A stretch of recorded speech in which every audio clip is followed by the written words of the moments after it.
জাতীয় পার্টি বাংলাদেশের রাজনীতিতে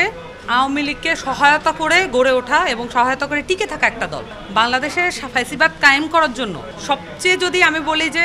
সবচেয়ে বেশি দায়ী ওয়ান অফ দ্য ফ্যাক্টর হচ্ছে জাতীয় পার্টি এবং তাদের যে কার্যক্রম এইটা পুরোপুরি ইন্ডিয়াকে বাংলাদেশের রাজনীতিতে হস্তক্ষেপ করার জন্য তারা একটা সহযোগী ফোর্স হিসেবে সবসময় কাজ করেছে এবং বাংলাদেশে 3টা অবৈধ নির্বাচনকে জাস্টিফিকেশন দেওয়া বহির্বিশ্বে এবং আমরা আসলে কোনো জায়গায় যে বিচার পাইনি এবং মানে সহায়তা চাইতে পারিনি বা আমরা বলতে পারিনি যে আমাদের এখানে ডেমোক্রেসি কাজ করছে না, এটার একটা বড় কারণ হচ্ছে জাতীয় পার্টি। তাহলে জাতীয় পার্টিকে আসলে সহজভাবে দেখার কোনো সুযোগ নেই এবং যখন নুরুল হক নূর একটা পার্টি একটা প্রতিষ্ঠিত নিবন্ধিত দলের সভাপতি, তার উপরে এভাবে ন্যাক্কারজনকভাবে হামলা করা এবং পরবর্তীতে আমরা যখন দেখলাম যে সেনাবাহিনীর পক্ষ থেকেও তার উপরে হামলা করা হয়েছে, তাকে বুট দিয়ে লাথি মারা হয়েছে এবং তাকে মানে বিপর্যস্ত রকমের হামলা করা হয়েছে এবং তার খুলি ফেটে গেছে, নাক ফেটে গেছে, এই ধরনের একটা মানে এই ধরনের রাজনৈতিক সংস্কৃতি, তাহলে আর আমরা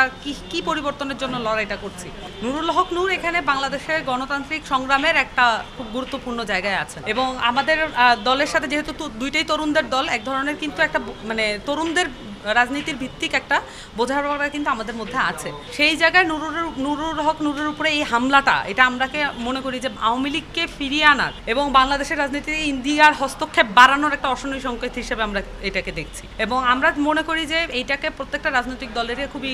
সিরিয়াসলি নেওয়া উচিত যে বাংলাদেশের রাজনীতিতে সেনাবাহিনী রাজনৈতিকভাবে হস্তক্ষেপ করবে, এটা কিন্তু আমরা মনে করি না, এটা আমরা চাই না এবং আমরা এটাও মনে করি না যে বাংলাদেশের সেনাবাহিনীর জুনিয়র অফিসার এবং যারা মানে সৈনিক পর্যায়ে আছেন তারা আমাদেরকে ফিল করেন এবং আমাদের সাথে তাদের একটা কানেকশন আছে, কিন্তু উপর কোন মহল থেকে আসলে এই ধরনের নির্দেশ দেওয়া হচ্ছে যেখানে তারা প্রশ্নবিদ্ধ কর্মকাণ্ডে জড়িয়ে পড়ছেন, এগুলো আমাদেরকে ফাইন্ড আউট করতে হবে এবং সেই সাথে